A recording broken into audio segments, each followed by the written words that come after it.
Rachel Reeves, thank you for joining us tonight on GB News. How did it feel being the first female Chancellor ever to do your budget? Well, I felt a huge pride in being the first ever female Chancellor of the Exchequer.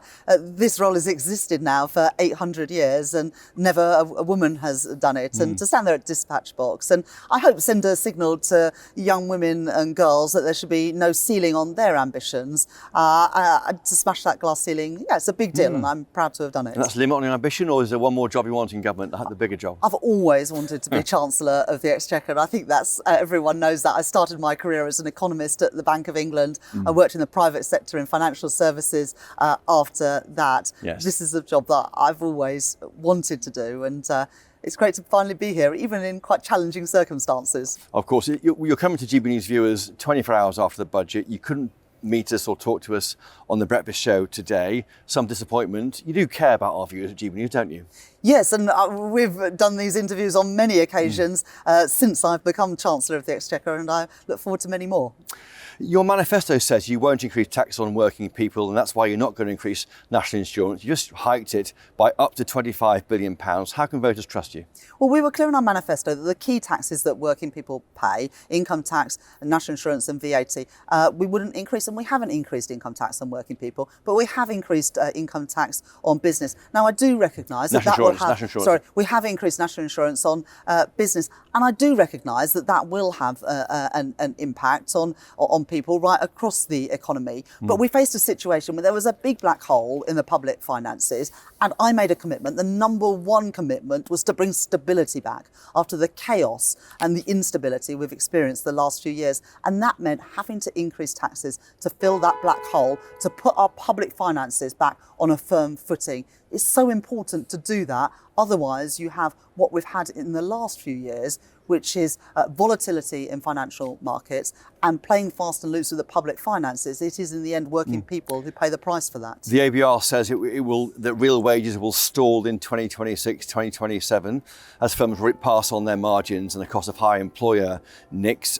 Is it right then that people are going to get a bit poorer under your plans? Well, the Office of Budget Responsibility forecasts that real household disposable income is going to increase by an average of 0.5% a year through this Parliament. And that compares, Chris, to the last Parliament where living standards stagnated. So it's a world away from the stagnant living standards. It's real terms increases in what families have in their bank accounts and in their pockets.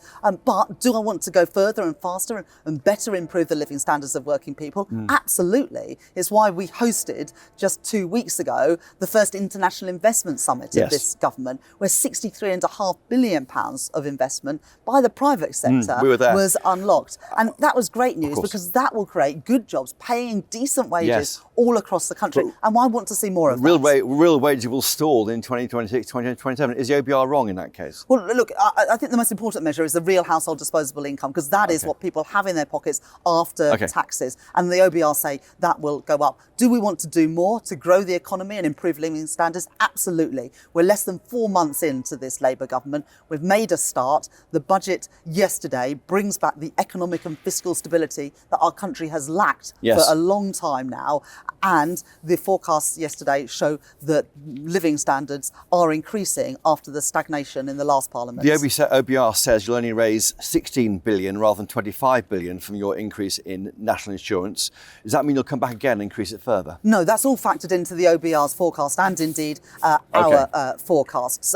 And look, this is a one-off budget. It is to wipe the slate clean and fix the foundations after the black hole we were left by the Conservatives. But we're not going to need to come back in another budget and do anything like this again. We have now taken the action to get our public finances on a stable path. And Chris, we've set the spending envelope for the rest of this Parliament, so we don't need to come back for more. And indeed, we've moved to annual budgets rather than having them twice a year. So families and business can have confidence. We're not going to come back and ask for more money in the spring like the Conservatives kept doing.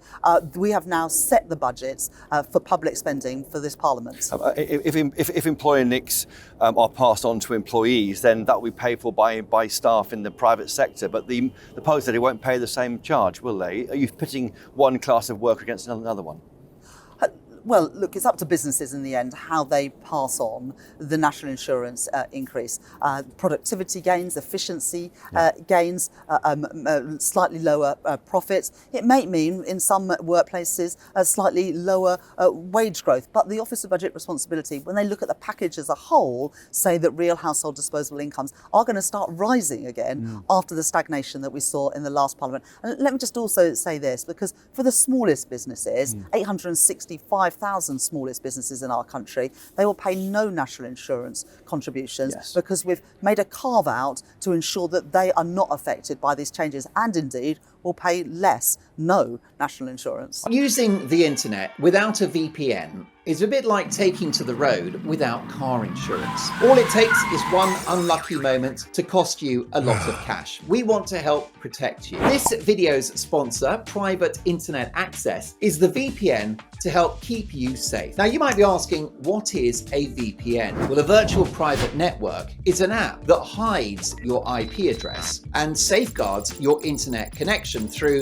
an encrypted tunnel. This way, it shields your digital life from the eyes of those that are looking to exploit your private information. Whenever you connect to the internet on a public Wi-Fi network, such as at airports, coffee shops, friends' houses, or even in your own home, your data is at risk of being stolen. Hackers that are connected to the same Wi-Fi network have the ability to steal your personal data with ease. T-Mobile reached a settlement this year with the US Federal Communications Commission after they suffered data breaches in 2021, 22, and 23. In 2023 alone, over 37 million customers' data was exposed. And it's not just hackers to be concerned about. Information can be censored.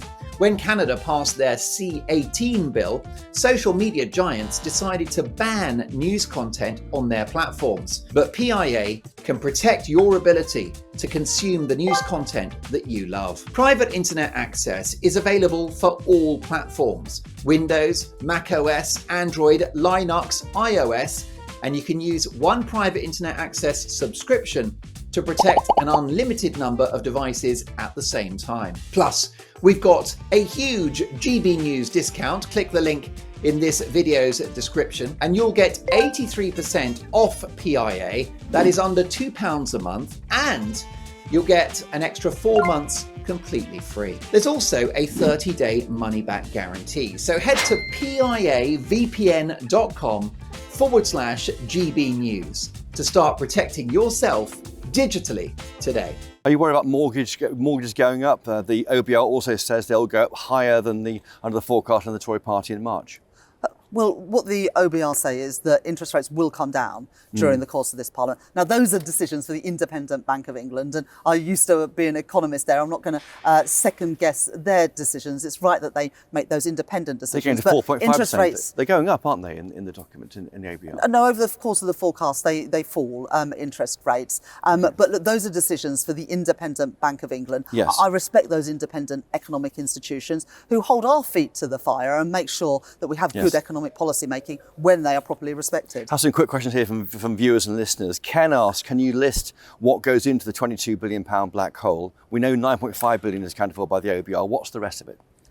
Well, we published yesterday a line-by-line account, and there are hundreds of things in there. The asylum bill is a big part of it. Subsidies, additional subsidies given to privatised rail companies is another part of it. So a number of things go into it. But yesterday we published a line-by-line account because I do want to be an open and an honest Chancellor that puts all the information out there, and then people can judge us on our decisions. Adrian says the state pension goes up next year. But what about this winter? You removed £300 of this winter fuel payment. What about this winter, keeping pensioners warm? Well, this year, the basic state pension, the new state pension, is worth £900 more than it was this year. Isn't it? Not this winter. No, this winter it went up by £900 this year. It will go up by a further £475 next year, and the pension credit threshold will also increase so that more people will be entitled to it, and that's worth much more than the winter fuel payment that has been withdrawn, except for people on pension credit, and that is really important because the poorest pensioners will continue to receive winter fuel payments. Yeah, Tony says says, why are you taxing farmers out of business if you believe in net zero and climate change? They're worried about this threshold on the £1 million threshold in IHT. Well, if you own a farm or land, you have an additional £1 million inheritance tax than anyone else does. So already they have additional land that they can pass on without paying any inheritance tax. Yep. And indeed, 73% of farms last year would not pay any inheritance tax at all, even after our changes. And after that next £1 million, there is a 50% discount on inheritance tax compared to what everybody else will pay, and you can pay that inheritance tax over a 10-year period in a way that no one else is able to. So I think we've got the right balance there. We did need to raise taxes to fill the black hole, to put our public finances on a stable footing. We did that yesterday, and people can now be confident that we will be able to live within our means. Just finally from Rob, how confident are you the NHS won't waste the £22 billion you're raising from viewers and listeners? And there's issues of efficiency there. Why not reduce some of the bloated aspects of that service? Well, we have got a commitment from the National Health Service to meet a 2% efficiency and productivity target this year and next year too. And we also have a commitment from the NHS that this will deliver the 40,000 additional appointments every single week in the NHS to reduce those waiting lists from where they are now at 7.6 million. I was at a hospital today, Coventry and Warwickshire Hospital, with the Prime Minister talking to staff there about the difference that this will make and the number of additional patients they will be able to treat. So your viewers who are on those hospital waiting lists can have more confidence that they're going to get to the front of the queue sooner than they would have otherwise. Can I ask you one final political question? Robert Jenrick, who wants to be Tory leader, says you're acting like a compulsive liar of your plans. Quite a big thing to say. What do you say to that? Well, the previous government covered up their spending plans to the tune of £22 billion. We're now sorting out the mess left by our predecessors, but we have now got our public finances back on a firm footing. Rachel Reeves, thank you. Thank you.